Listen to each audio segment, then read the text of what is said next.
Hello friends, welcome to the taxation amendment lectures. बेटा amendment lectures दो lectures आप लोगों को मिलेंगे, टू पार्ट्स आप लोगों को अमेंडमेंट लेक्चर्स मैं दूंगा. स्पेशली आप लोगों के लिए अच्छे से डिज़ाइन किया है इसको. सबसे पहले तो आप लोगों को ये बताना चाहूँगा कि बेटा स्टैट्यूटरी अपडेट्स जो ICAI ने इशू किए हैं वो दो पार्ट में, एक सेक्शन ए अपना इनकम टैक्स, दूसरा सेक्शन बी GST, ठीक है, फॉर नवंबर अटेम्प्ट. अब एक चीज समझना यहाँ पे, आपको ये चीज पहले भी पता थी, अभी फिर से मैं रिपीट कर देता हूं. फाइनेंस एक्ट 2019, बेटा ये एक्ट आप लोगों को एप्लीकेबल होती है for may and November exams. Which year sir? May 2020 exams and November 2020 exams. और साथ ही साथ फाइनेंस एक्ट जो 19 तो एप्लीकेबल होंगी ही होंगी, plus circulars and notification up to 31 October 2019.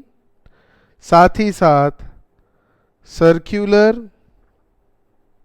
and notification up to 30th April 2020. मतलब क्या, मे एग्जाम के लिए सर्कुलर, फाइनेंस एक्ट 19 तो एप्लीकेबल है ही है, साथ ही circular and notification issued up to 31 October. क्यों सर 31 अक्टूबर? क्यों बेटा 6 महीना पहले, मे के 6 महीना पहले. कैसे? अप्रैल, मार्च, फरवरी, जनवरी, दिसंबर, नवंबर, हो गए 6 महीना.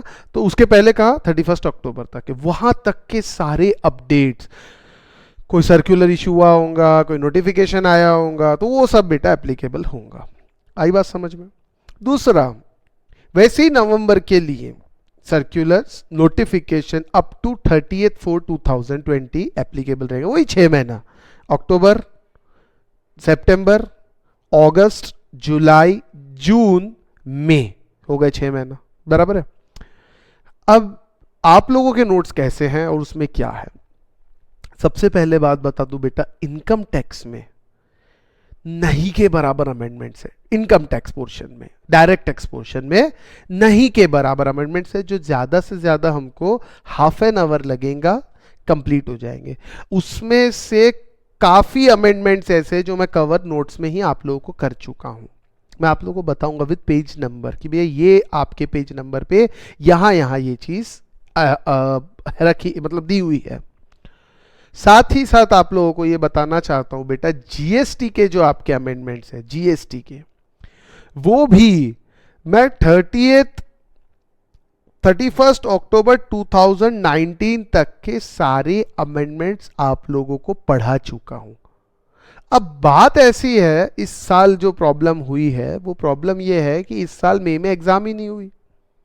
अब मई में एग्जाम नहीं हुई तो उसके कारण ये जो circular notification up to 31 October 2019, ये वाले बेटा, ये मई वालों को पूछे नहीं. अब ये सारे के सारे circulars, notification up to 2019, 31 October 2019, वो तो आएंगे ही आएंगे. साथ ही साथ सर्कुलर नोटिफिकेशन अप टू 34/2020, यानी अगर मैं सीधी लेमैन भाषा में आपको कहूं तो बेटा सीधी बात यह है, फाइनेंस एक्ट 2019 तेरे को एप्लीकेबल है, नंबर 1.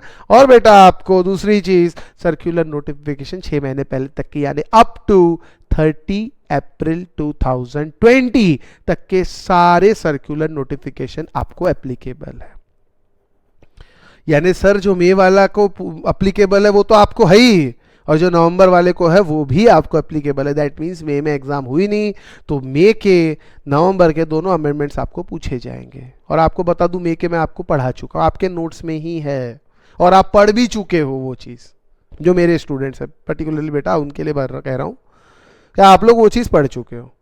तो सर हमको क्या पढ़ना है? बस जो बेटा नवंबर के लिए एप्लीकेबल है वो मैं यहाँ पे आपको एडिशनल बताऊंगा, और क्या चेंजेस है वो मैं आपको बताऊंगा, वो आपको पढ़ना है बस.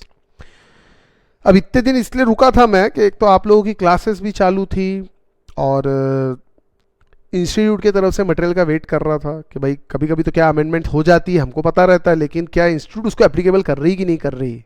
अभी जैसे चलो एक मज़ेदार चीज़ आपको बताता हूँ। आपको ये तो पता है जम्मू एंड कश्मीर एक अब जो अलग स्टेट था, अब जम्मू एंड कश्मीर स्टेट नहीं रहा। जीएसटी में मैंने आपको बताया था there are 29 states and 7 union territories, और इसमें से 2 यूनियन टेरिटरीज जो है जिनका लेजिस्लेशन है खुद का, याद है क्या? दिल्ली एंड पुडुचेरी, अरे हाँ या ना? और जो 5 है वो प्योर यूनियन टेरिटरीज है। तो इनको SGST एक्ट अप्लाई होती है ये, और स्टेट्स को भी SGST एक्ट अप्लाई होती है, और इसको UTGST एक्ट अप्लाई होती है। ये आप लोगों को बताया था। अब सर मेरे पास कई लोगों के फ़ोन आए, मैसेज आए, सर वो जम्मू कश्मीर तो अब स्टेट रहा नहीं, तो क्या हो गया भैया Jammu Kashmir? Sir Jammu Kashmir union territory हो गया। ठीक है भैया, अच्छी बात है। जम्मू एंड कश्मीर जो एक स्टेट था वो कम होके 2 पार्ट में बढ़ गया।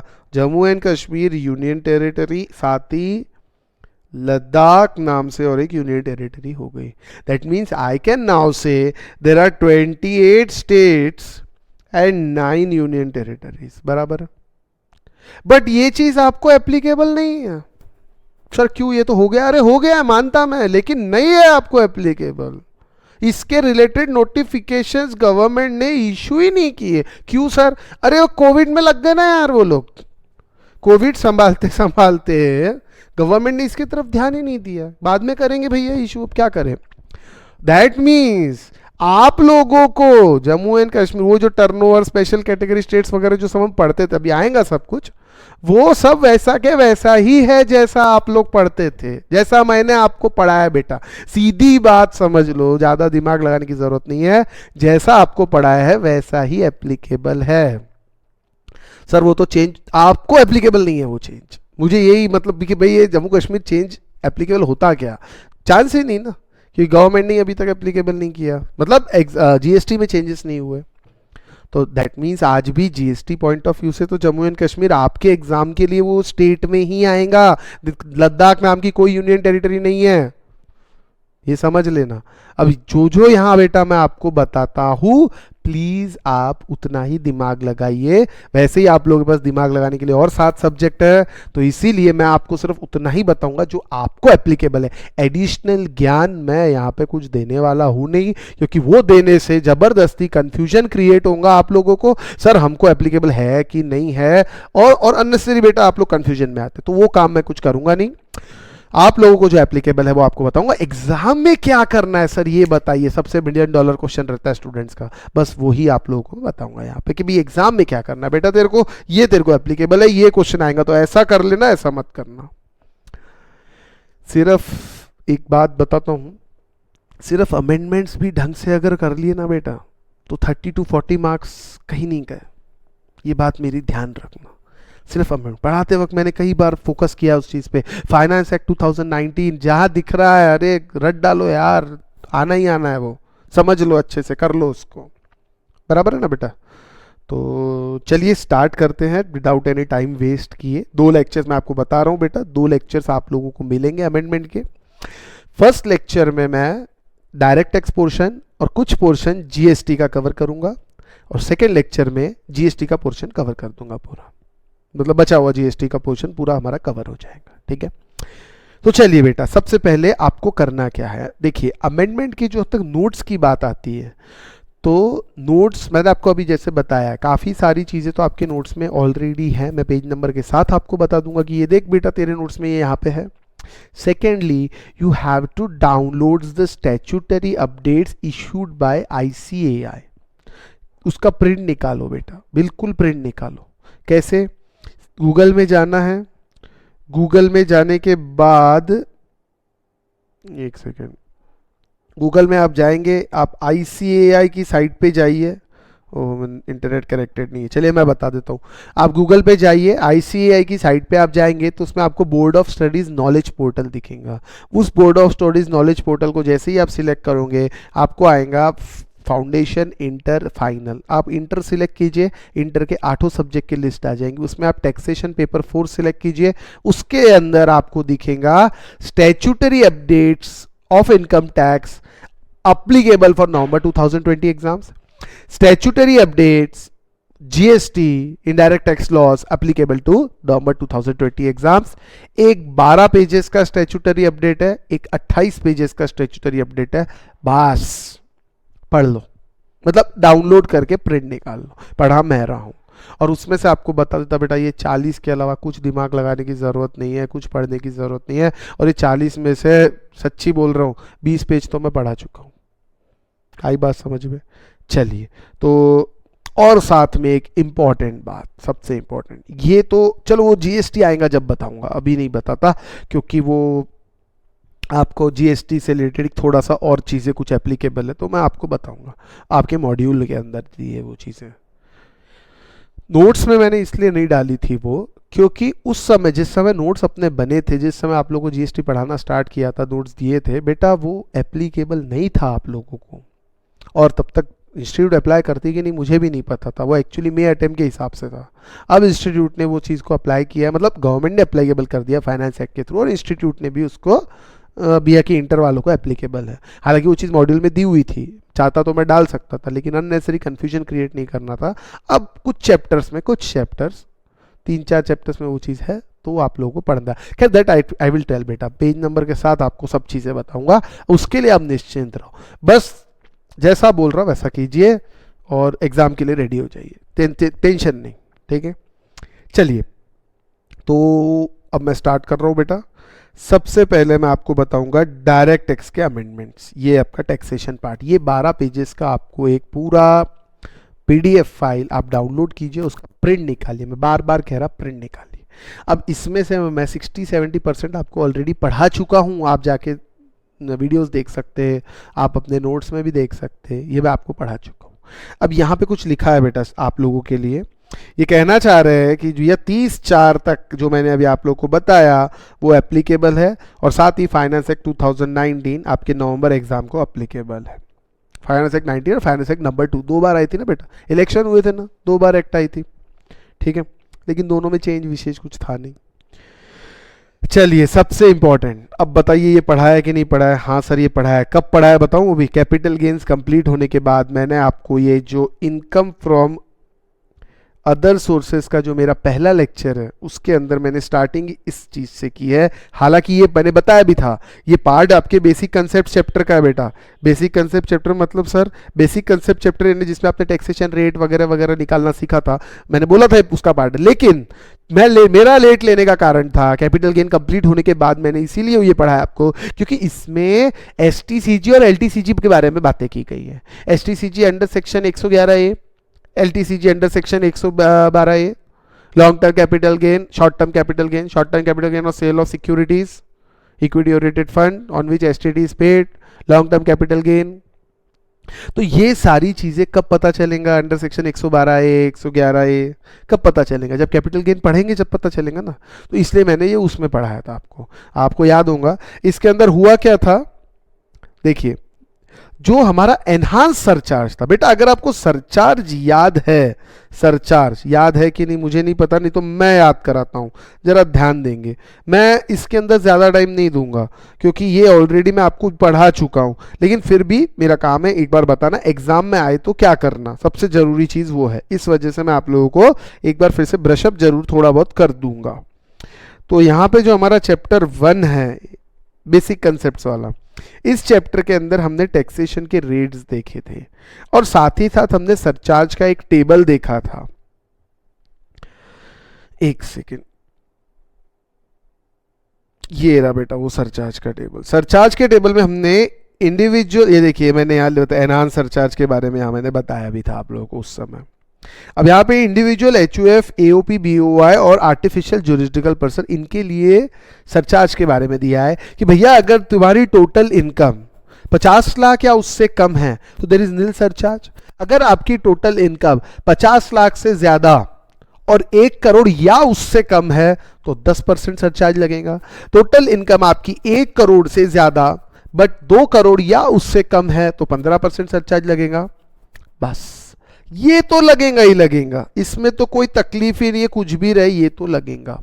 तो चेंज क्या आया? चेंज आया बेटा एनहांस सरचार्ज को लेके। Sir what is enhance surcharge? बेटा एनहांस सरचार्ज मतलब ज्यादा का सरचार्ज। क्या है सर ज्यादा का? 25 और 37%। अब सोच, मैं बताया था उस समय 30% तो टैक्स रेट है, उसके बाद 25% सरचार्ज, फिर 4% एजुकेशन से ये रेट जाता है, 30% है, और 37% सरचार्ज और 4% ऑलमोस्ट आधे से ज्यादा। अरे तो आधे से ज्यादा टैक्स दे देंगे तो जान ले लोगे क्या? फॉरेनर्स काफी नाखुश थे जो कैपिटल गेन कमाते थे, फॉरेन इंस्टीट्यूशनल इन्वेस्टर्स। उनका कहना था वो लोग, उनको शॉर्ट टर्म और लॉन्ग टर्म कैपिटल गेन काफी होता था और उनकी टोटल इनकम बढ़ जाएंगी। टोटल इनकम बढ़ जाएंगी तो इतना सारा सरचार्ज टैक्सेशन अगर गवर्नमेंट ले लेंगी तो भैया हम नहीं रुकते आपके कैपिटल मार्केट में, नहीं हम ट्रेड नहीं करेंगे आपके सिक्योरिटी मार्केट में। तो दैट्स वाई गवर्नमेंट ने कहा नहीं, रुको रुको रुको।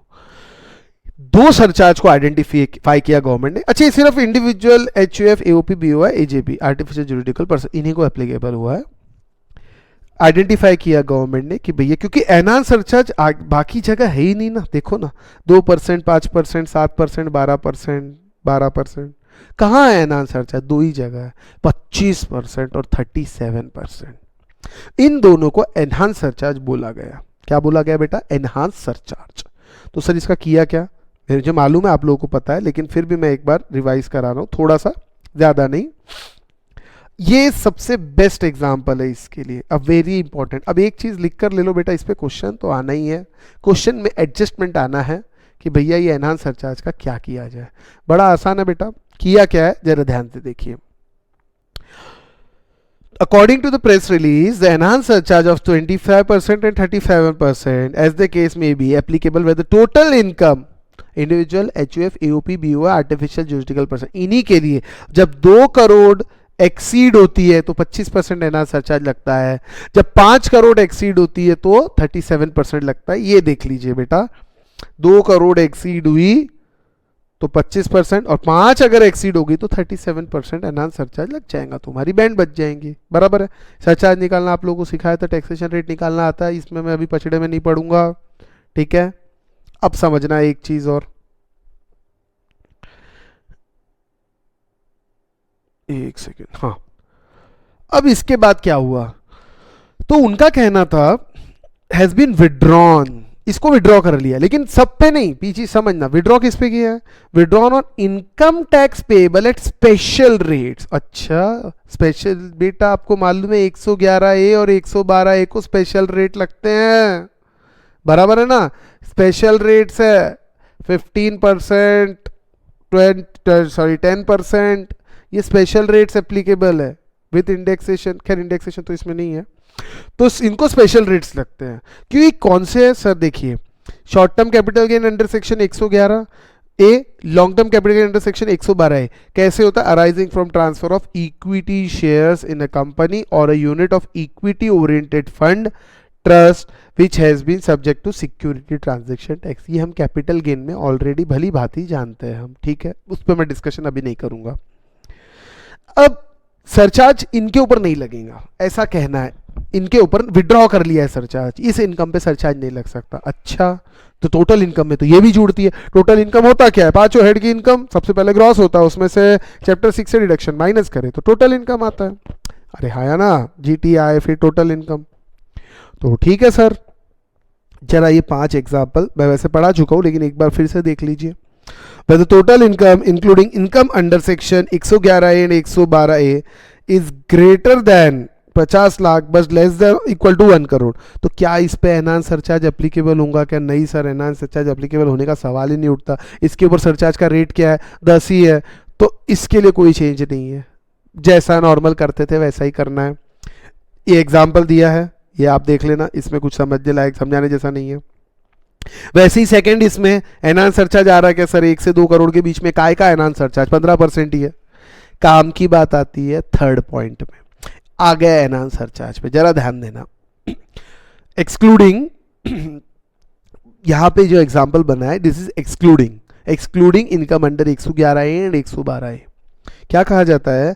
Total income excluding income under 111A and 112A exceeds 2 crore but does not exceed 5 crore. कौन सी गाड़ी में बैठ गया? 25%। एनहांस सरचार्ज है, हाँ, लेकिन ज्यादा से ज्यादा सरचार्ज कितना ले सकते हैं? एनहांस सरचार्ज तो विड्रॉ किया गवर्नमेंट ने 111 ए वालों के लिए और 112 ए वालों के लिए, तो ज्यादा से ज्यादा कितना ले सकते हैं सर? 15 ले सकते हैं। अब देखो आगे क्या लिखता है, the rate of surcharge on income tax payable on portion of income chargeable under tax under section 111 and 112 ए कितना लेंगे? Not exceeding 15%। तो अब एक एग्जांपल बनाया यहाँ पे आपके इंस्टीट्यूट ने, भैया बोला ये STCG अंडर 111 ए 54 लाख है, LTCG अंडर 112 ए 55 लाख है और अदर इनकम 3 करोड़ है। तो टोटल इनकम में देखो तो 4 पॉइंट कुछ करोड़ हो गई, 4.9 करोड़ 4 करोड़ 9 लाख टोटल इनकम इनकी टोटल करो ना बेटा, आ जाएगा बराबर है। अब इनका कहना है इसको कैसे ट्रीट करना, सरचार्ज 15 से ज्यादा नहीं हो सकता, सीधा सीधा बता दिया। देखिए surcharge 15% would be levied at the rate 15% on income tax on, जो भी इनकम टैक्स आएगा STCG 54 लाख पे, LTCG 55 लाख पे, जो भी इनकम टैक्स आएगा उस पर सरचार्ज 15% लगाना। और इसके अलावा बचती कितनी इनकम है? 3 करोड़ बचती है, तो 3 करोड़ पे कितना लगेगा? 25% बराबर सरचार्ज उतना लगेगा। Surcharge at the rate 25% would be leviable on income tax computed on other income. आई बात समझ में? मतलब कहना क्या चाहता है? कहना सिर्फ इतना चाहता है कि भैया STCG LTCG under 111 A under 112 A respectively इनके ऊपर एनहांस सरचार्ज नहीं लगा सकते, काम खत्म। अगर टोटल इनकम में ये है एनहांस सरचार्ज क्या? 25 और 37%, 25% 37%, इस 15% enhance surcharge no. If your total income is less than 1 crore तो कोई चिंता की बात ही नहीं है। सॉरी 1 और 2 करोड़ के बीच में, लेस देन 2 करोड़ आपकी टोटल इनकम है तो उसमें कुछ भी डालो ना यार, 15% से ही लगना है। लेकिन अगर वो 2 करोड़ से ज्यादा चली गई और उसमें LTCG और STCG दोनों इंक्लूडेड है, कौन से? 111 और 112 है, कम ऑन, तो भैया उसको कर दे अलग, उसको कर दे अलग, उस पे लगा दे तू, तेरा 15 से ज्यादा नहीं जा सकता। किस पे? STCG और LTCG पे, और बचे इनकम पे तुम 25 लगा दो, कोई प्रॉब्लम नहीं है। चौथा एग्जांपल देखिए, 37% वाली गाड़ी में बैठ रहे थे, वैसा ही किया, इस पे 15 से ज्यादा नहीं लगा सकते और बचे पे 37, ये तो ठीक है। एक पांचवा एग्जांपल बड़ा प्यारा बना है, मुझे बहुत अच्छा लगा ये एग्जांपल। अभी तक फर्क क्या है पता है? Total income excluding income under capital gain, total income excluding income under this section, ये तो दोनों में लिखा है, लेकिन पांचवें एग्जांपल में इंक्लूडिंग वाला है। चलिए क्या है, चलिए देखते हैं। Total income including income under section 111 A and 112 A exceeds 2 crore in cases not cover अबर 3 एंड 4 अबव। अभी 3 और 4 के केसेस देखे अपन ने, उसके लिए अब देखना टोटल इनकम इंक्लूडिंग इनकम बोला है बेटा, इंक्लूडिंग इनकम अंडर 111 ए एक्सीड्स 2 करोड़, तो ये कहता है कि 15% ही लगेगा। कैसे बना? देखिए 2 करोड़ के ऊपर चला गया 15% लगेगा, लेकिन कैसे? जरा इस एग्जाम्पल को पहले देखिए, उसके बाद इसको देखना। STCG 60 lakh, LTCG 55 lakh and other income 1.10 crore. तो 1 करोड़ के ऊपर जाता है तो कितना लगता है? अब यहां पे हुआ क्या है देखिए, अब सरचार्ज का टेबल एक बार देख लो।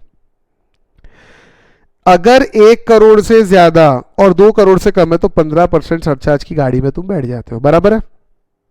लेकिन यहां पे टोटल इनकम जो है आपकी वो 2 करोड़ से भी ज्यादा है, लेकिन चूंकि उस टोटल इनकम में बेटा STCG और LTCG इंक्लूडेड है और टोटल इनकम एक्सीज 2 करोड़, तो यहां पे मुझे बताए गए हैं इंडिविजुअल फिगर्स 60 लाख, 55 लाख और 1.10 करोड़। अब मुझे बताओ कितना सरचार्ज लगेंगे? सर एनहांस सरचार्ज तो लग नहीं सकता, बराबर है। 2 करोड़ से एक्सीड भी हो जाए टोटल इनकम तो एनहांस सरचार्ज आप लगा नहीं सकते, जबकि 2 करोड़ से 5 करोड़। लेकिन यहां पे जब मैं इनकम अलग अलग करता हूं बेटा, तो मैं देखता हूं 60 और 55 अलग हो गया, उस पर तो 15 ही लगना है। बची अदर इनकम कितनी बची? 1.10, और 1.10 पे कितना लगेगा? 15%। ये देखो ना, 1 करोड़ से ज्यादा और 2 करोड़ से कम कितना लगता है? 15% ही लगता है ना बची इनकम पे। तो यहाँ पे सब पे 15% आएगा। अब सबको चाहे अलग अलग निकालो, चाहे सबको चाहे एक से निकालो, आंसर तो वही आना है। आई बात समझ में? अगर ये 2.10 करोड़ होता तो फिर हिसाब अलग हो जाता, तो फिर तो भैया इस पे लग जाता तुम्हारे 25% और इस पे लगता, बचे इस पे 15%। In short LTCG and STCG under 112A और 111A के रिस्पेक्टिवली इसके ऊपर एनहांस सरचार्ज नहीं लिया जा सकता। मैक्सिमम कितना ले सकते हैं? 15%, बस उससे ज्यादा नहीं। आई होप समझ आ गई होंगी बात। कम भी ले सकते हैं, 10 भी हाँ ले सकते, जब कम होगा तो कम लेंगे भैया, सीधी बात है। कम होगा तो ऑटोमेटिक वो कम की गाड़ी में आ जाएगा। आई बात समझ में? चलिए ये तो काम हो गया यहाँ पे। अभी यहाँ ये मत बोलना सर LTCG और STCG सर ये तो 1 करोड़ से कम है, ऐसा नहीं, इसीलिए ये एग्जाम्पल बनाया है, इसीलिए इंस्टीट्यूट ने ये एग्जाम्पल बनाया है, ठीक है। चलिए अच्छी बात है। एक और चीज़ बेटा, चलो एक चीज़ तो होगी, ये मैंने आप लोगों को पढ़ाया था। आप अगर income from other sources lecture number 1 देखोगे तो उसमें अंदर ये ऑलरेडी कवर्ड है, ठीक है ना। पीजीबीपी ये भी पढ़ाया हुआ है, इस पर मैं डिस्कशन नहीं करूंगा। अगर इस पीरियड के बीच में आप ये खरीदते हो और पुट टू यूज़ करते हो तो आपको 45% डेप्रिसिएशन मिलेगा, इस पीरियड में आपको 30% मिलेगा। इसके अंदर कोई हाफ ईयर वाला हिसाब नहीं बैठेगा, आई रिपीट, हाफ ईयर वगैरह वाला put to use less than 180 days वगैरह कुछ नहीं, फ्लैट ईयर रेट से डेप्रिसिएशन देना, ये आप लोगों को पढ़ाया हुआ है। कैपिटल गेन के अंदर कुछ नहीं है चेंज, बस ये इंडेक्स ये है 289, इस करंट ईयर इंडेक्सेशन आया, बस और कुछ भी नहीं है, ये पढ़ाया हुआ भी है। हाँ अब आता हूं मैं जरा काम की बात पे। क्या काम की बात सर? बेटा इनकम फ्रॉम अदर सोर्सेस में एक चेंज है जो एग्जाम में आने के बहुत बहुत बहुत चांसेस है। नोट्स आपको कहाँ से मिलेंगे आपको बता दिया है, यहाँ से पढ़ना है।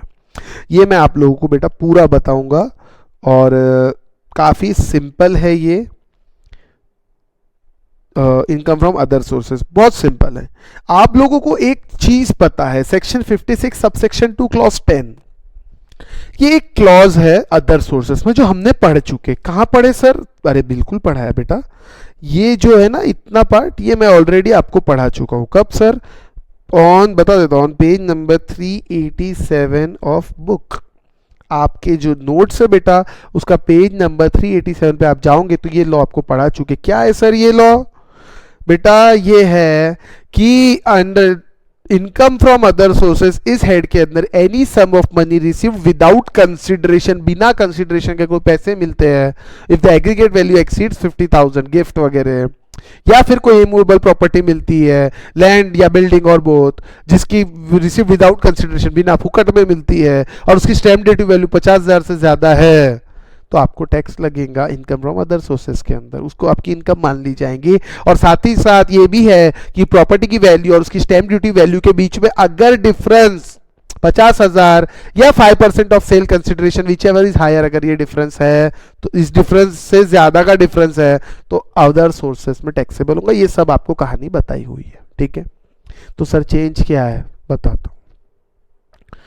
एक नया क्लॉज इंसर्ट हुआ, कौन सा? Clause number 11। इसी प्रोविजन, दिस प्रोविजन जो है प्रोविजन टू सेक्शन, उसके अंदर लास्ट में लिखा हुआ था, इन्होंने एक क्लॉज और इंसर्ट किया फाइनेंस एक्ट 2019 में, क्लॉज 11 टू द प्रोविजन। अब ये पता है ये क्यों किया, मैं आपको थोड़ा बता देता हूं, उस पर जरा बात निकली है तो दूर तक जाएंगे। दिल्ली में इलेक्शन हुए रिसेंटली। अब दिल्ली में क्या था, आपने सुना होगा अनऑथराइज्ड कॉलोनी के बारे में, अवैध कॉलोनी, अवैध घर। अब ये दिल्ली वालों की एक बहुत बड़ी समस्या थी। दिल्ली के अंदर क्या हुआ था कि कई लोगों के पास मकान के कागज नहीं थे, कुछ नहीं थे, वो क्या करते थे, वो सालों से उस जगह पे रह रहे थे, ना उनके पास कोई पेपर था ना कुछ था। तो ये अब जगह गवर्नमेंट की थी, इसे अनऑथराइज्ड कॉलोनी कहा जाता है। अनऑथराइज्ड यानी दे आर लिविंग इलीगली, तो नहीं बोल सकते, they are living without any authority there, और सालों से 50 साल से रह रहे हैं, और रेगुलराइज नहीं थी वो कॉलोनी। रेगुलराइज मतलब उनके पास ना पेपर्स थे ना कुछ था। अब हुआ क्या, इलेक्शन थे, वोटर्स को अट्रैक्ट करना है। तो गवर्नमेंट ने क्या किया कि भैया जो ये अनऑथराइज्ड है इसको हम ऑथराइज्ड कर देते हैं, यानी हम आपको आपके मकान के पेपर्स देंगे और हम आपको उस जगह का मालिकाना हक आपको दे रहे हैं। Section 56 subsection 2 clause 10, any immovable property received for either free और इनएडिक्वेट कंसिडरेशन, यहां पे पैसे नहीं ले रहे उनसे, फूकट में दे रहे हैं, भाई रेगुलराइज करके दे दिया, जा तू आज से इस जगह का मालिक। ओ सेक्शन अट्रैक्ट हो गया तो उसको तो अदर सोर्सेस में टैक्स लग जाएगा, इसी को रोका गया है। Accordingly central government has by notification inserted rule 11 US, एक नया रूल, याद कर लो, अगर मेरी बात मानो तो ये क्वेश्चन आएगा, लिख लो जबान, इस पे क्वेश्चन आएगा एग्जाम में, पूरे चांसेस है। देख लो नोटिफिकेशन की डेट देख लो बेटा, मैं आपको बता रहा ना 31/10/2019 तक मैंने सब कवर किया है, उसके बाद के जो भी नोटिफिकेशन है वो अब मैं कवर करा रहा हूं आपको, तो ये उसके बाद का नोटिफिकेशन है, इंपॉर्टेंट है, आएगा। सर क्या है इसमें? कुछ नहीं, बहुत सरल है, बहुत सरल। क्या सर? मैं बताता हूं क्वेश्चन कैसा आएगा, ये भी आपको बता देता हूं। ये याद रखना, एक नया रूल इंसर्ट हुआ, क्या 11 यूएसी, वो बताता है कि भैया ये सेक्शन 56 सबसेक्शन 2 क्लॉज 10, ये पूरा के पूरा सेक्शन अप्लाई नहीं होगा, shall not apply to any immovable property being land और बिल्डिंग और बोथ रिसीव्ड बाय, बड़े काम के वर्ड्स है, received by resident of unauthorised colony in national capital territory of Delhi. मतलब क्या, किसको मिली प्रॉपर्टी, किसको मिली जमीन, किसको मिली बिल्डिंग, या दोनों किसको मिली? एक ऐसे रेसिडेंट को मिली। सर रेसिडेंट यानी वो रेसिडेंशियल स्टेटस वाला? ना ना ना ना ना, रेसिडेंट को मिली, काय का रेसिडेंट सर? अनऑथोराइज्ड कॉलोनी का resident in national capital territory of Delhi. Sir पूरा नहीं समझा, क्या ये बोल सकता हूं कि मैं दिल्ली में रहवासी को? हाँ बोल सकते हैं, लेकिन इसकी डेफिनेशन है, जरा ध्यान देना। रेसिडेंट मतलब कौन और अनऑथोराइज्ड कॉलोनी मतलब क्या, ये यहां पे दिया हुआ है। अब ये अपना वो है, individually said to be resident India if he at least one of the two, at least one of the condition below, he is India for one period of 180 days और मोर, ये सब नहीं, यहाँ पे ये रेसिडेंट, ये समझ लो पहले बात। सर क्या है ये, बताएंगे आप? हाँ बताता हूँ बेटा। Person having physical position of property on the basis of registered sale deed or latest set of power of attorney, agreement to sale, will, possession letter and other document include document evidencing payment of consideration in respect of property of unauthorized colony and includes their legal heirs but does not include tenant, licensee or permissive user। मतलब simple सी बात। Sir इतनी definition exam में लिखना है? नहीं, कुछ ध्यान नहीं रखना, मैं बताता हूं। जो आदमी दिल्ली की इन अनऑथोराइज्ड कॉलोनी यानी ये ऑथराइज नहीं थी, ये परमिशन, ये ना लेआउट प्लान था, ना रेगुलराइज थी, कुछ नहीं थी, इनको सब रेगुलराइज किया गया दिल्ली डेवलपमेंट अथॉरिटी, जैसे नागपुर महानगर पालिका वैसे दिल्ली डेवलपमेंट अथॉरिटी ने इनको रेगुलराइज किया। तो वहां की उनके हिसाब से जो अनऑथोराइज्ड कॉलोनी थी, जिसकी डेफिनेशन लिखी है, पढ़ना है तो पढ़ना, नहीं तो जाने भी दो। अनऑथोराइज्ड कॉलोनी में जो लोग रहते थे, जिनके पास कोई डॉक्यूमेंट नहीं था, रहते थे और वो उस चीज के मालिक थे, या वो या उनके लीगल हेयर्स, जैसे किसी के दादाजी ने खरीदा, अब दादाजी तो ऊपर चले गए लेकिन लीगल हेयर्स तो रह रहे हैं ना, तो उनको रेसिडेंट मान लिया जाएगा। ये तो दादाजी का रेसिडेंट नहीं, अब तू ऐसा नहीं, लीगल हेयर्स। मतलब जैसे मान लीजिए आपका घर दिल्ली में है, आपने रजिस्ट्री कराई थी, सेल डीड है, व्हील है, कुछ तो भी है आपके पास कि भैया ये जगह मेरी है, लेकिन ये अनऑथोराइज्ड कॉलोनी है, दिल्ली वालों, Delhi government, Delhi development authority के हिसाब से ये अनऑथोराइज्ड कॉलोनी है बेटा आपकी। तो आपके पास जो है और आप वहां रह रहे हो, तो या तो आपके पास पावर ऑफ अटॉर्नी होनी चाहिए, या कोई रजिस्टर्ड सेल डीड होनी चाहिए, कोई एग्रीमेंट टू सेल, या कोई विल, या कुछ तो भी है आपके पास डॉक्यूमेंट कि मैंने पैसे दिए थे यार कभी तो भी, इसलिए मुझे जगह दी थी। तो उसको रेसिडेंट, तेरे पास है, तू रेसिडेंट है, और उस रेसिडेंट को क्या करके दे रहे? रेगुलराइज करके दे रहे, अनऑथराइज्ड कॉलोनी को ऑथराइज्ड करके दे रहे, उसको उसका जमीन का मालिकाना हक दे रहे हैं। इन द ऑफिशियल गजट जो जा रह रहा वो उसका मालिक, ऐसा करके दे रहे हैं। मतलब उसको, उसकी जो जगह नहीं थी, जो जिस पे रह रहा था वो जगह उसको दे दी, जो जा बैठा वो जगह उसकी। तो बेचारे को लॉटरी लग गई, लैंड, बिल्डिंग और both, section 56 subsection 2 clause 10 attract हो गया। तो इसीलिए प्रोविजन लाया। ना ना ना ना ना, देखो जो रेसिडेंट है, कहाँ का रेसिडेंट, अनऑथराइज्ड कॉलोनी का, कहाँ की unauthorised colony, national capital territory of Delhi. ये देख लो, रेसिडेंट है, हाजी है, कहाँ का है, अनऑथराइज्ड कॉलोनी का है, कहाँ unauthorised colony, national capital territory of Delhi. अगर ऐसा है, ये पहली कंडीशन, ये दूसरी और ये तीसरी, और रेसिडेंट कौन, an individual said to be resident India, वो वाला रेसिडेंट नहीं, ये वाला रेसिडेंट। डेफिनेशन ध्यान नहीं, सिर्फ ध्यान रखना, वहां रह रहा था। इतना घुमा के क्वेश्चन नहीं आएगा। आप नन्हे मुन्ने बच्चे हो, इनके लिए, इनकम टैक्स वाले, आप इंटर के हो, इतना सब नहीं पूछेंगे आपसे बेटा। आई बात समझ में? तो क्या समझ में आया सर? ये समझ में आया कि हमको ऐसा कुछ आए तो उसके ऊपर जो मिलता है पैसा, मतलब जो, सॉरी पैसा नहीं, कितने रुपए की भी प्रॉपर्टी मिली हो, 1 करोड़ 2 करोड़, उसको section 56 sub section 2 clause 10 attract नहीं होगा। मतलब वो प्रॉपर्टी मिली, उसको इनकम फ्रॉम अदर सोर्सेस नहीं मानेंगे। तो इनकम मानेंगे क्या? नहीं मानेंगे यार, उसको इनकम नहीं मानेंगे, एग्जाम समझ लो थोड़ी देर के लिए। उसके ऊपर कोई टैक्स नहीं लगेगा। सेंट्रल गवर्नमेंट ने ऑफिशियल गेजेट के जरिए उसको रेगुलराइज किया है, सच इमूवेबल प्रॉपर्टी को, by latest power of attorney, agreement to sale, will, possession या कोई भी ऐसे तरह के documents in regard to such immovable property in favour of such resident. समझ आ गई बात? ठीक है, मतलब ये दिखे तो एग्जाम मार के आ जाना। ठीक है, अब ये तो बहुत ही चिल्लर अमेंडमेंट है, अभी ताजा ताजा हुआ है, ऐसा कुछ विशेष नहीं है इसके अंदर समझाने जैसा। इन सेक्शन में इसका असर आया है।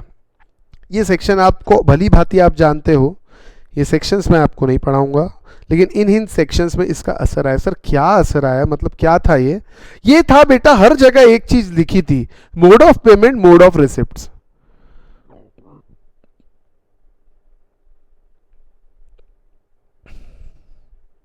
देखो एक चीज लिखी थी हर जगह, मोड ऑफ पेमेंट या किस तरीके से पेमेंट करना। तो भैया यहां पे एक चीज हमने पढ़ा था, जरा ये यहां देखना, कई जगह हमने पढ़ा था, अकाउंट पे चेक, अकाउंट पे bank draft, electronic clearing system, ये हमने पढ़ा था। अब इन्होंने अदर इलेक्ट्रॉनिक मोड्स को भी प्रिस्क्राइब किया है। क्या प्रिस्क्राइब किया है सर? पहले यहां देखो, CBDT has wide notification inserted rule 6A to prescribe following electronic modes through which payment can be made or money can be received, either payment or receipt, for the purpose section cited in above table। यानी other electronic modes, mode of payment, other electronic, इन सब को भी electronic modes माना जाएगा। यानी इसको भी माना जाएगा कि ये इलेक्ट्रॉनिक क्लियरिंग सिस्टम, ये account payee check, bank draft, यानी इनको भी इलेक्ट्रॉनिक, अदर इलेक्ट्रॉनिक मोड्स में इन चीज़ों को भी प्रिस्क्राइब किया है। यानी अगर जैसे एक सिंपल ले लेता हूँ, अब आप इसको देखिए, mode of payment, aggregate payment exceeding 10,000 a day towards any expenditure will be disallowed. 35,000 transporter के लिए, एक दिन में आप 10,000 ज्यादा कैश एक्सपेंडिचर नहीं कर सकते, आपको अदर इलेक्ट्रॉनिक पेमेंट्स यूज करना पड़ेगा। तो अदर इलेक्ट्रॉनिक पेमेंट क्या अकाउंट पे चेक और बैंक ड्राफ्ट ही है क्या? नहीं, और भी प्रिस्क्राइब्ड है। क्या? ये सब प्रिस्क्राइब किया। क्या क्या? Credit card, debit card, net banking, IMPS, UPI, अरे PhonePe, Paytm, Google Pay, सब है ना UPI एप्स, भीम, ये रहा भीम, Bharat interface for money, Aadhaar pay, NEFT, RTGS, ये सब आप लोगों को मालूम है बेटा। ये सब other electronic modes of payment है, सीधी सीधी बात, ये नाम प्रिस्क्राइब करती है। हाई बात समझ में? तो अब ये मोड्स ऑफ पेमेंट में ये हर सेक्शन के अंदर ये सब आ गए। क्रेडिट कार्ड से भी चलेगा, डेबिट कार्ड से भी चलेगा, नेट बैंकिंग भी चलेगा। अब एग्जाम में क्वेश्चन क्या, पहली बात तो इस पे आएगा नहीं, फिर बता, ये बहुत चिल्लर चीज है, लेकिन आया भी तो होगा क्या, जैसे मान लो, अब जैसे आपको मालूम है 10,000 से ज्यादा का cash expenditure single day disallow हो जाता है, उसका डिडक्शन नहीं मिलता। तो ये पूछेंगे 12,000 रुपए जो पेमेंट हुआ है वो UPI से हुआ है, ऐसा लिखेंगे आपको, कैश नहीं लिखेंगे, UPI से हुआ, IMPS से हुआ, अकाउंट पे चेक, अकाउंट पे ड्राफ्ट नहीं लिखेंगे। अब वो हमेशा क्या लिखते हैं, other than account payee cheque. अब ऐसा लिखेगा 12,000 का पेमेंट हुआ other than account payee cheque that is through UPI, तो वो अदर इलेक्ट्रॉनिक मोड UPI से हुआ ना, चलेगा। एक ये अदर इलेक्ट्रॉनिक मोड जितने इनको प्रिस्क्राइब कर दिया गया है, दिस हैज बीन नोटिफाइड। आई बात समझे, these are prescribed electronic modes, ये चलते हैं, इनसे आप पेमेंट कर दो, कोई प्रॉब्लम नहीं है। उसको ऐसा माना जाएगा कि आपने बैंक अकाउंट से पेमेंट किया, और सच्ची में ये पेमेंट करो तो बैंक अकाउंट के थ्रू ही होता है। आई बात समझ में? इस टाइप का क्वेश्चन इसमें फ्रेम हो सकता है बेटा, आई बात समझ में? चलिए ठीक है।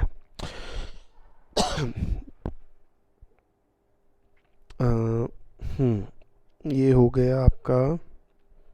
अब मैं आना चाहूँगा, ये यहाँ पे लिखा हुआ है ये सब चीज़, वैसे ये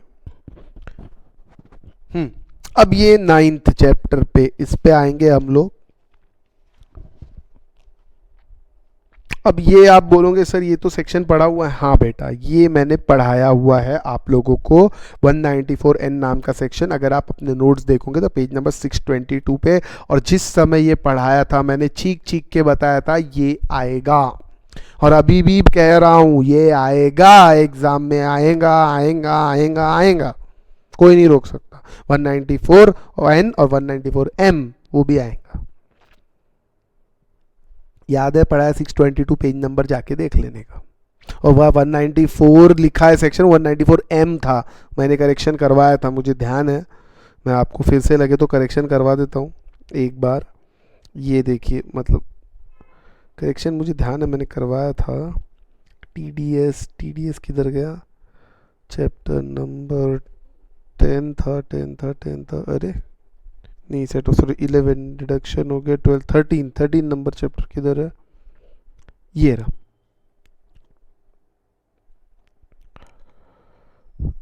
पेज नंबर 622।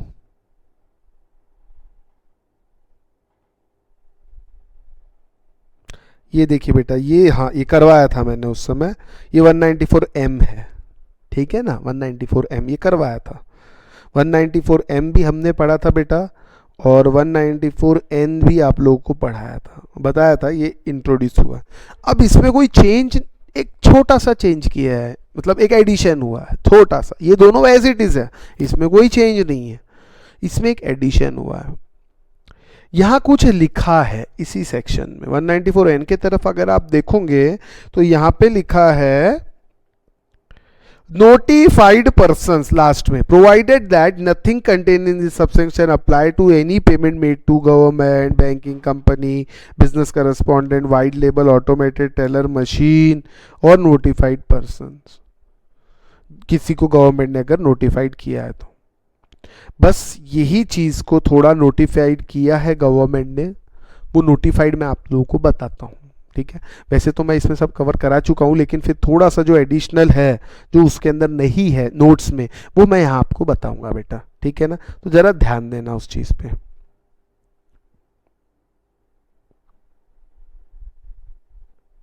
ये देखिए, आपको पता है इस सेक्शन 194N में कि TDS कटता है कैश विड्रॉल्स पे।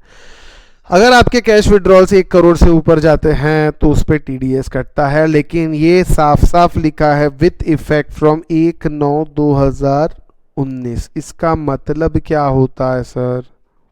ये भी मैंने आपको बताया था। इसका मतलब उसके पहले अगर है तो नहीं। ये देखिए, एक सेकेंड,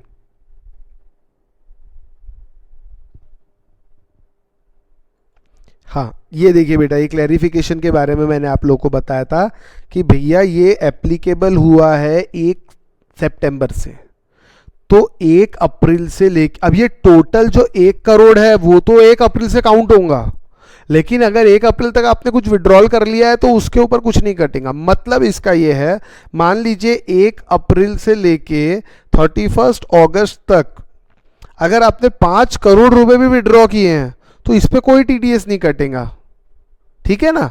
और अगर जैसे ही 1 सितंबर आया तो 10 रुपए का भी विड्रॉल करोगे तो TDS कट जाएगा। और एक चीज बताता हूं, अगर आपने यहां तक 1 अप्रैल से लेके 31 अगस्त तक अगर आपने समझ लीजिए 80 लाख का ही विड्रॉल किया है, तो अभी इसके बाद आपके पास 1/9 से 20 लाख तक कोई TDS नहीं कटेगा, और उसके बाद TDS कटना स्टार्ट होगा। ये क्लैरिफिकेशन आया था, Hence, if person already has withdrawn 1 crore more up to 31st August from one or more accounts managed by banking company, cooperative bank or post office, 2% TDS shall apply in all subsequent cash withdrawals. ठीक है, ये आप लोग को बताया था मैंने, बस यही चीज मैं रिपीट कर रहा हूँ बेटा, रिपीट किया है मैंने, यही यहाँ पे लिखा हुआ है क्लैरिफिकेशन। देखिए ये जो बड़बड़ किया। अब इसके बाद ये एक नया नोटिफिकेशन, ये ऑलरेडी पढ़ा चुका हूं। आरबीआई ने किसको बोला था कि भैया in consultation with RBI person notify कर सकते, तो आरबीआई ने नोटिफाई किया, सेंट्रल गवर्नमेंट ने नोटिफाई किया इन कंसल्टेशन विद आरबीआई। किसको नोटिफाई किया सर, ये देखिए। अब ये इतना ध्यान पढ़ना है, आप पढ़ सकते, मैं आपको आसानी से बता देता हूँ, ये समझा देता हूँ, ठीक है। अब एग्जाम में लिखने के लिए नहीं आएगा कि ये लिखना है क्या, नहीं लिखना नहीं है, प्रोविजन अप्लाई होंगे, प्रोविजन अप्लाई दिया जाएगा कि भैया ये आदमी ने, जैसे ये कैश रिप्लेसमेंट एजेंसी सीआरए ने बैंक से 5 करोड़ कैश विड्रॉ किया, ऐसा क्वेश्चन आएगा, टीडीएस काटो, या ऐसा टाटा, जैसे Tata company white label automated teller machine बोलो, या Tata company, Tata franchises limited etcetera, कोई भी वो एटीएम में कैश भरने का काम करती है, तो उसको कैश रिप्लेनिशमेंट एजेंसी का वर्क करते हैं। जैसे आपने बेटा देखा क्या, कई बार एटीएम में कैश भरने का काम एक अलग कंपनी करती है, मतलब जैसे एचडीएफसी बैंक है, उसके आगे आईसीआईसीआई बैंक है, उसके आगे स्टेट बैंक है, तो वही वैन क्या करती है, एचडीएफसी के एटीएम में भी कैश भरती है, थोड़ा आगे जाके आईसीआईसीआई बैंक के भी एटीएम में कैश भरेंगी, और थोड़ा आगे जाके एसबीआई के एटीएम में भी कैश भरेंगी। तो ये कौन है, ये लोग कैश रिप्लेनिशमेंट एजेंसीज है, ये फ्रेंचाइजी लेते हैं WL ATM ऑपरेटर्स, इसको WL ATM ऑपरेटर्स कहते हैं, white label automated teller machine operators. ये क्या करते हैं, बैंक से कैश विड्रॉ करते हैं और एटीएम में कैश फिलिंग का काम करते हैं, बैंक ये काम आउटसोर्स कर देती है बेटा। तो अब इनको भाई, इन पे भी टीडीएस काटेंगे क्या यार, इसीलिए गवर्नमेंट ने नोटिफाई किया इनको कि भैया ये लोग जो विड्रॉल करेंगे बैंक से, और काय के लिए कर रहे, एटीएम में कैश फिलिंग के लिए, तो इन पे एप्लीकेबल नहीं होगा ये सेक्शन। यानी आखिरी में चौथा पॉइंट क्या था, 5वां पॉइंट, नोटिफाइड पर्सन, तो ये 9 पर्संस को नोटिफाइड किया है, किसने नोटिफाई किया है, government in consultation with reserve bank of India, कि भैया हाँ ये नोटिफाइड पर्संस के ऊपर ये सेक्शन नहीं लगेगा। अरे हाँ या ना, ये नोटिफाइड पर्संस के ऊपर ये सेक्शन नहीं लगेगा, ऐसा हमने नोटिफाई किया। आई बात समझ में। चलिए, ये नोटिफाई के अंदर पहला जैसे मैंने आपको बताया,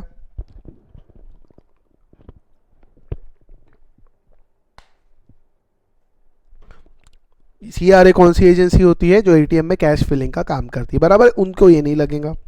दूसरा, commission agent trader operating under APMC and registered under law relating to agriculture produce market committee, ये न्यू है बेटा, बताता हूं क्या है ये, ध्यान से सुनना, आसान है। और तीसरा आपका फुल फ्लेज मनी चेंजर, बहुत आसान है, ध्यान से सुनना मेरी बात। सबसे पहले तो एपीएमसी, इसमें क्या होता है, जैसे मान लीजिए मेरा मिर्ची का काम, मिर्ची का जो प्रैक्टिकल बता रहा हूं बेटा, मिर्ची ऐसा होता है। अब मिर्ची के लिए मैं एमडीएच को पूरी मिर्ची बना के सप्लाई करता हूं, मिर्ची पाउडर बना के मैं एमडीएच को सप्लाई करता हूं, ठीक है। अब मैं मिर्ची खरीदूंगा, किससे खरीदूंगा, फार्मर्स से। फार्मर्स से मिर्ची खरीदने के बाद उसको प्रोसेस करके मैं पाउडर फॉर्म में एमडीएच को सप्लाई करता हूं। अब एमडीएच और मेरा ट्रांजैक्शन जाने दो, मैं बात करूंगा मैंने जो फार्मर से लिया। बेटा एक फार्मर से लेंगे कि बहुत सारे फार्मर से लेंगे, सर बहुत सारे फार्मर्स से लेना पड़ेगा। एक फार्मर, किसी ने 10 बोरी लाया, किसी ने 1 ट्रक लाया, किसी ने 2 बोरी लाया, किसी ने 50 लाया। अब ये छोटे छोटे फार्मर्स का बैंक अकाउंट नहीं रहता, आई बात समझ में, उनका बैंक अकाउंट नहीं रहता फार्मर्स का, उनको इतना नहीं समझता, भैया ये मिर्ची के बोरे रखे, कैश दो, नकदी पैसे दो और हम चले। अब फार्मर्स को कहाँ चेक देते रहेंगे, हरेस, वो बोलेगा नहीं मुझे नहीं बेचना है। अब मुझे अगर इनको कैश पेमेंट करना है तो मुझे तो बैंक से विड्रॉ करना पड़ेगा कि नहीं करना पड़ेगा, हाँ बिल्कुल करना पड़ेगा। तो इसीलिए भैया अगर कोई कमीशन एजेंट है, कोई ट्रेडर है जो APMC agriculture produce market committee, कृषि उत्पन्न बाजार समिति, वहाँ पे रजिस्टर्ड है और साथ ही साथ वो बैंक कंपनी में उसका पैन भी है और वो बता देता है कि भैया मैं 1 करोड़ से ज़्यादा कैश विड्रॉ करने वाला हूँ। क्यों कर रहा बेटा तू 1 करोड़ से ज़्यादा कैश विड्रॉ? क्योंकि मुझे फार्मर्स को देना है, उनसे एग्रीकल्चर प्रोड्यूस परचेज करना है। क्या? मिर्ची परचेज करना है। तो आपको कोई टीडीएस नहीं कटेगा। ये दूसरी चीज।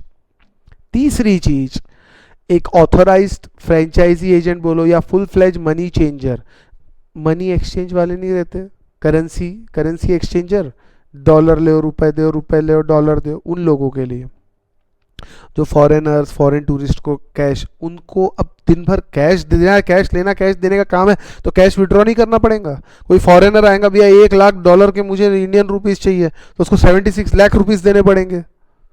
अरे हाँ यार, $1 लाख के बदले 76 लाख रुपीस देने पड़ेंगे ना यार, तो वो देंगे तो उसके लिए कैश विड्रॉ, कैश ही देना पड़ेगा ना। कैश डॉलर लिए उसको चेक देंगे, उसका अकाउंट है क्या यहाँ पे फॉरेनर का? उसको क्या चेक देंगे क्या? नहीं देंगे सर, उसका अकाउंट ही नहीं है यार। तो उसके लिए क्या करना पड़ेगा? वो कैश विड्रॉ करेगा। तो अगर ऐसा आदमी भी कैश विड्रॉ करता है तो उनके ऊपर भी कोई टीडीएस काटने की आवश्यकता नहीं। उसकी कुछ कंडीशंस है, कंडीशंस पूरी कर लेते हैं। आरबीआई नोटिफाई ऑथराइज डीलर, ये सब हमारे काम के नहीं। हमको क्या पढ़ना है कि कोई अगर इस टाइप का अगर एग्जाम में आता है, इस टाइप के एग्जाम में क्वेश्चन आते हैं, क्या फुल फ्लैज मनी चेंजर ने टीडीएस काटना चाहिए क्या? मतलब 1 करोड़ का 5 करोड़ का विड्रॉ किया किसने? Siya white label ATM operator ने, तो हम क्या टीडीएस काटेंगे? नहीं काटेंगे। इस टाइप के क्वेश्चन आएंगे एग्जाम। आई बात समझ में? क्वेश्चन तो आएगा बेटा इस पे से, ठीक है। चलिए, अब मैंने such other person notified by, ये देखिए अब इसमें क्या चेंज हुआ। जैसे मैंने आपको बताया ना, Tata is the ATM operator, Tata company, Tata is ATM operator, ये काम करते हैं टाटा कंपनीज वाले, ये आप ध्यान में रख सकते हैं। और इसके अंदर 3 लोगों को नोटिफाई किया है, जैसे ये लिखा है ना लास्ट इसमें, ये तो मैंने आपको पढ़ा दिया, ये सब पढ़ा हुआ है बेटा वहीं पे।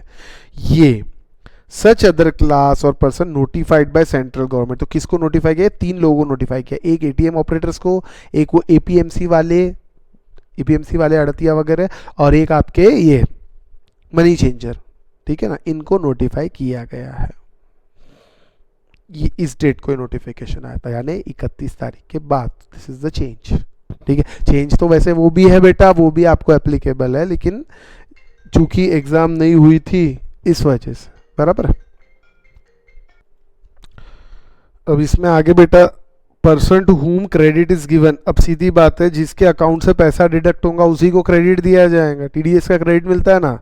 अरे यार, जिसके अकाउंट से पैसा डिडक्ट होगा, जो जिसके अकाउंट से विड्रॉल होगा उसी का टीडीएस कटेगा, तो क्रेडिट भी उसी को मिलेगा, सीधी सी बात है। ये सर्कुलर था। टाइम लिमिट फॉर डिपॉजिट, ये सब बेटा ओल्ड है, पेज नंबर 618 पे आप नोट्स में देखो, सब दिया हुआ है।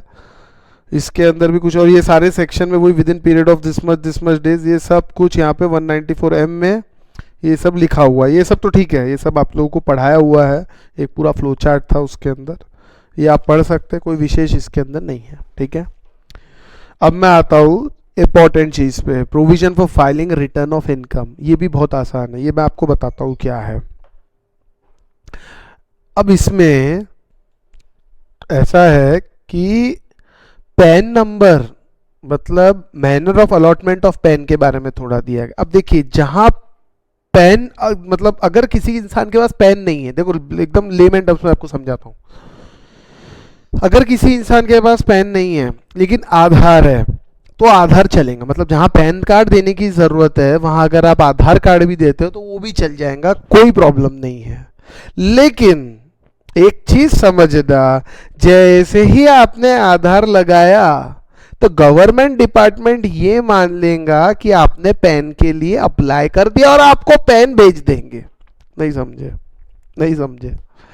रिपीट करता हूं, जहां पैन कार्ड देने की जरूरत है वहां आधार कार्ड चलेगा, कोई प्रॉब्लम नहीं। मतलब आपके पास पैन कार्ड नहीं है तो आप आधार कार्ड दे दो, हमको चलेगा। लेकिन जहां पैन कार्ड देने की जरूरत है वहां अगर आपने उसके लिए आधार दिया तो हम ले तो लेंगे, लेकिन ये मान लेंगे कि आपने पैन के लिए अप्लाई कर दिया और इमीडिएटली आपको पैन कार्ड पोस्ट से भेज दिया जाएगा। आपको ऐसा मानेंगे कि आपने पैन के लिए अप्लाई किया, समझे? ये है इसका मतलब, दिया हुआ, बाकी कुछ नहीं। और आधार नंबर इंटीमेट करने की डेट एक्सटेंड हो गई है, जो पहले हर साल एक्सटेंड हो रही है, ये तो 2017 से एक्सटेंड ही हो रही है। अभी ये जो 31 दिसंबर 2019 थी लास्ट डेट, अब वो डेट हो गई 31 मार्च 2020 थी, अब वो हो गई है 31 मार्च 2021। यानी लिंकिंग करना, आधार और पैन दोनों को लिंकिंग करना आपका काम है करना, तो उसकी डेट और एक्सटेंड हो गई 31 मार्च 2021। बस इसमें कुछ नहीं, इतना था बेटा। ये आपके डायरेक्ट टैक्सेशन के अमेंडमेंट्स है, कुछ पढ़ाए हुए थे, कुछ बचे हैं, ये आपको एप्लीकेबल है आपके नवंबर 2020 एग्जाम्स के लिए। आई बात समझे? तो आज के दिन इस लेक्चर में इतना ही। आपको टोटल मैं सोच रहा फिर 3 लेक्चर्स देता हूँ बेटा, वो ज़्यादा बेटर है। नहीं, दूसरा लेक्चर तो जीएसटी को टाइम लगेगा हमको। एक काम करते हैं हम लोग, डायरेक्ट टैक्स का एक लेक्चर, जैसे ये हो गया, ये छोटा सा आप डायरेक्ट टैक्स के लिए देखिए, एक लेक्चर और आपको 1 या 2 मोस्ट प्रोबेबली आपको जीएसटी के लिए दूंगा, तो उसके अंदर जीएसटी पूरा कवर रहेगा। ठीक है बेटा, तो आज यहीं रुकते हैं। Till then bye.